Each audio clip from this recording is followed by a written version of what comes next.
السلام علیکم ورحمۃ اللہ وبرکاتہ نحمده ونصلی علی رسولہ الکریم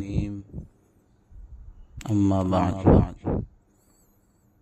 میرے محترم دوستوں اور بزرگوں، آج میں آپ حضرات کے سامنے والدہ کی خدمت اور فرما برداری کے سلسلے میں ایک قصہ بیان کرنا چاہتا ہوں۔ بنی اسرائیل میں ایک مالدار آدمی تھا جو بہت بوڑھا ہو چکا تھا۔ کیا ہو چکا تھا؟ بہت بوڑھا ہو چکا تھا۔ اس کے چچا زاد بھائی اس کی جائیداد کے حصول کے لیے اس کی موت کے خواہش مند تھے۔ کیا تھے؟ کہ بوڑھا مر جاوے۔ ان چچا زاد بھائیوں میں سے ایک نے اسے رات کے وقت قتل کر کے بیچ چوراہے پر پھینک دیا۔ چچیرے بھائی نے کیا کیا؟ بیچ چوراہے پر اس کو مار کر پھینک دیا۔ صبح کے وقت لوگ مقتول کو دیکھ کر چیمے گویاں کرنے لگے۔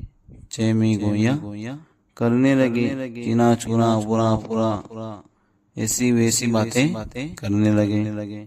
کس کو دیکھ کر؟ مقتول کو۔ مقتول کون تھا؟ چچیرا بھائی۔ اور اس مقتول کے چچا زاد بھائی فریادی بن کر انصاف کی صدائیں لگانے لگے۔ کس کی صدائیں لگانے لگے؟ انصاف کی۔ لوگوں نے کہا، تم اللہ کے نبی کے موجود ہوتے ہوئے کیوں مشکل میں پڑے ہوئے ہو؟ یہ بات سن کر چچا زاد بھائی حضرت موسیٰ علی نبینا وعلیہ السلام کے پاس اپنے مقتول بھائی کا معاملہ لے کر آئے۔ کس کے پاس؟ حضرت موسیٰ علیہ السلام کے پاس۔ حضرت موسیٰ علیہ السلام نے فرمایا، انشد اللہ رجلا عنده علم من امر هذا القتیل إلا أعلمنا به فلم يكن عند أحد منهم علم منه وسألوه أن يسأل في هذه القضية ربه عز وجل فصل ربه عز وجل في ذلك۔ کہ جس شخص کو بھی اس مقتول کے متعلق کوئی علم ہو، میں اسے اللہ کی قسم دیتا ہوں۔ کیا دیتا ہوں؟ اللہ کی قسم، وہ ہمیں اس کے متعلق اطلاع دے۔ چونکہ ان کو اس کا علم نہیں تھا، اس لیے انہوں نے موسیٰ علی نبینا وعلیہ السلام سے عرض کیا، آپ اس کے متعلق اللہ تعالیٰ سے دریافت کیجئے۔ اس پر اللہ تعالیٰ نے فرمایا، کیا فرمایا اللہ تبارک و تعالیٰ نے؟ ان اللہ یأمرکم ان تذبحوا بقرہ۔ کیا کہا؟ بے شک اللہ تعالیٰ تم کو حکم دیتا ہے کہ گائیں ذبح کرو۔ کیا ذبح کرو؟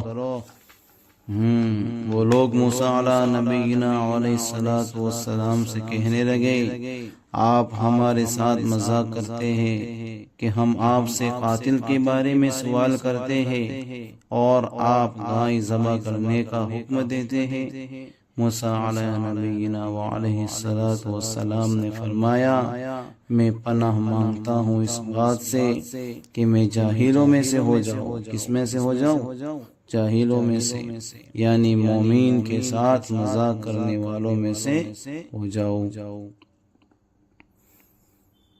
جب موسیٰ علی نبینا وعلیہ السلام کی قوم نے اس بات پر یقین کر لیا، کیا کر لیا؟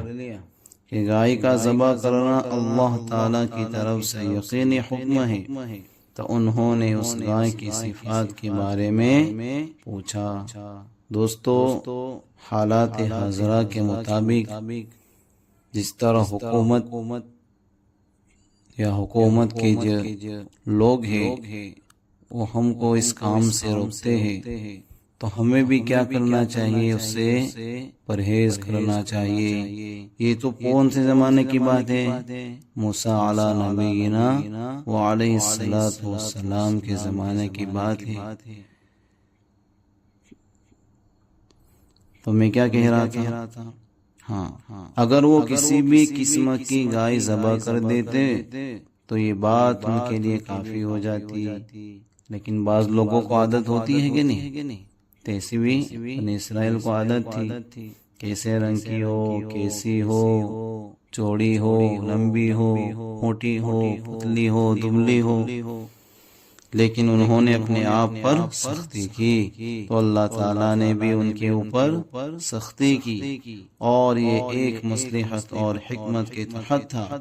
اور سختی کرنے میں حکمت اور مصلحت یہ ہے کہ بنی اسرائیل میں ایک آدمی تھا، اس کے ہاں ایک لڑکے کی ولادت ہوئی۔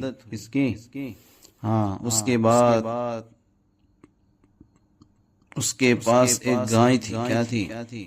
ایک دن وہ گائے کو لے کر جنگل میں گیا اور کہا اللہم انی استودعک هذه العجلة لهذا الصبی، اے اللہ میں اس گائے کو آپ کی امانت میں رکھتا ہوں اس بچے کے لیے۔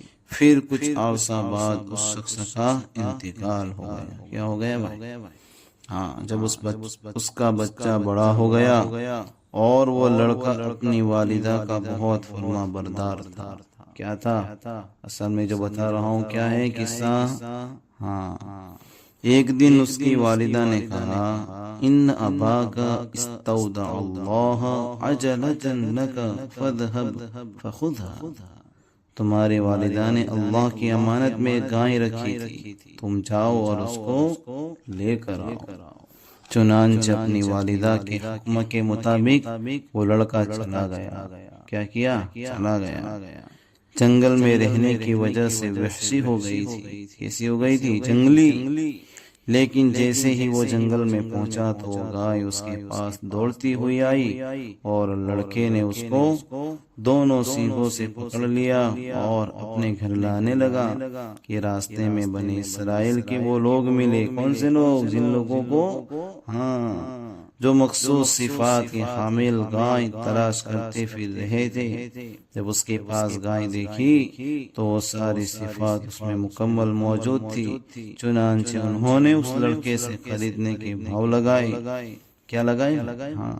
یہ قیمت لگا رہے تھے اور وہ قیمت بڑھا رہا تھا، یہاں تک کہ اس نے گائے کے وزن کے برابر سونے کے بدلے ان پر یہ گائے فروخت کی۔ کیا ہے؟ ہمیں کیا کرنا چاہیے؟ والدہ کی خوب خدمت کرنی چاہیے اور ان کی فرما برداری کرنی چاہیے۔ اللہ تبارک و تعالی مجھے اور آپ کو اور پوری دنیا کے انسانوں کو اس پر عمل کرنے کی توفیق عطا فرمائے۔